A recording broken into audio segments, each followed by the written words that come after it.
Maganda nga ba enough yung huling Shake, Rattle and Roll para gawan nga to ulit ngayong MMFF? Ang tinutukoy ko dito ay Shake, Rattle and Roll Extreme. First time ko lang itong mapanood kahapon and honestly, this is one of the worst Filipino movie I have ever watched until ipalabas yung third story. Pag-usapan natin. Ang unang story ay yung glitch na tungkol sa isang nanay kasama yung mga anak niya na aatakihin nga ng isang halimaw na galing sa isang lost media. Tuwang-tawa ako doon sa tegisin ng yaya kasi bakit ang dami nilang kumot na nakasampay? Get it, aesthetic siya for a horror movie katulad nga ng ginawa nila doon sa Conjuring, pero kasi masyadong madami yung kumot dito that doesn't make sense. Ano ba to? May factory ba sila ng kumot? Ilang buwan ba silang hindi naglalaban ng mga bedsheet na iniian nga ng bata? Or once a year lang talaga silang maglaban ng mga kumot tapos araw-araw silang nagpapalit kaya sobrang dami. I also didn't like the look of the monster here na hindi talaga siya effective tapos hindi pa nakatulong na lagi nila siyang pinapakita. Sana nilimitahan nga nila yung pagpapakita nga doon sa monster para kahit papaano magkaroon nga ng mystery para nga mas maging nakakatakot naman yung kwento. I mean, they've tried to use the monster like a slasher type of antagonist like Jason or Michael Myers, lalo na nga towards the end, pero it doesn't fit kasi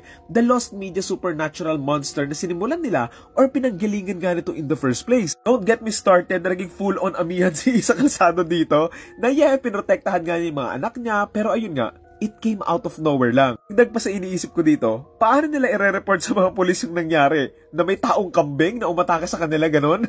As few comments ko for this story, hindi ko rin nagustuhan yung lighting dito na it's very unrealistic, hinalatang setup lang, and also, na-bother lang ako doon sa bahay sa opening na nasa ibang bansa nga yung bahay, tapos yung loob or interior ng bahay, pang Pilipinas, lalo na yung pinto.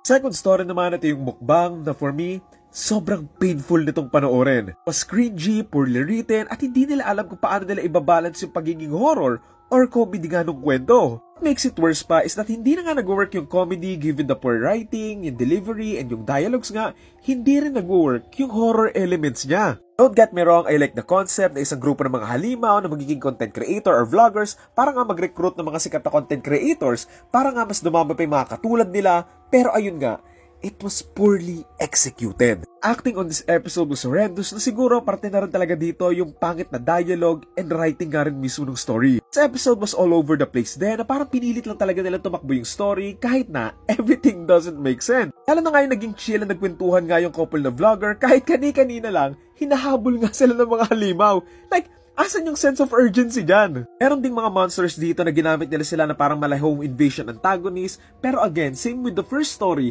hindi naman nakakatakot yung mismong creature and yung way nga ng paggamit sa kanila.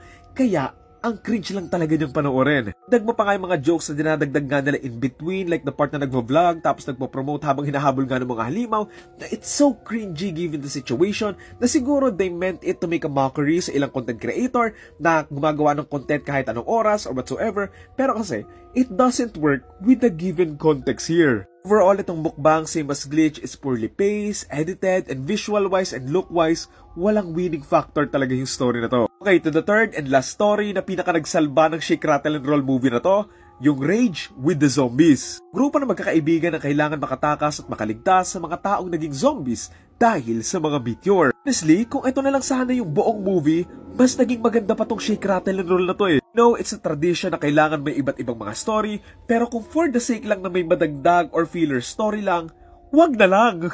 Nagustuhan ko pa dito para sa isang mainstream movie, isa to sa pinakamagandang treatment for a Filipino zombie movie. Ang unnecessary na tumatumbling or nagbe-breakdance na zombie, hindi nagagaya sa mga Korean zombies, and overall, nagustuhan ko lang talaga yung approach nila with them. So, naalala ko nga dito yung mga zombies na The Sadness ba yun, na oo, in a way, zombie sila, pero mas realistic version nga sila kasi hindi sila undead eh. Kumbaga, mga taong may sakit lang talaga sila. The pacing, the plot and build-up nga ng mismong story, the character growth and progression, na nalungkot nga din ako nung nategi yung ilan sa kanila. Appreciate ko rin pala yung acting ng buong cast nga nila dito, plus the production design, and yung paggamit nga nila ng iba't ibang mga locations. Overall, they certainly saved the best for the last sa movie na to. Realize ko nga din dito, sana mag-take para mga suspense thriller film si Jane De Leon eh. Kasi parang bagay na bagay sa kanya yung mga ganitong role, yung mga tipong final girl type of movies, based on here, tsaka nga doon sa Strange Frequencies na movie. Siguro kung same level lang na story 1 and 2 yung huling story, baka 2 out of 10 lang yung torta rating ko dito eh. Pero dahil sa Rage story, I would give the Shake, Rattle and Roll Extreme a 4 out of 10. Sigurado alam nyo na rin, magkakaroon nga ng bagong Shake, Rattle, and Roll ngayong MMFF. And kung makikita nga natin dito yung katulad nga doon sa range, na maganda nga yung pagkakagawa, aabangan ko talaga to. Pero kung katulad lang doon sa glitch and sa mukbang, wag na lang! Wag na lang!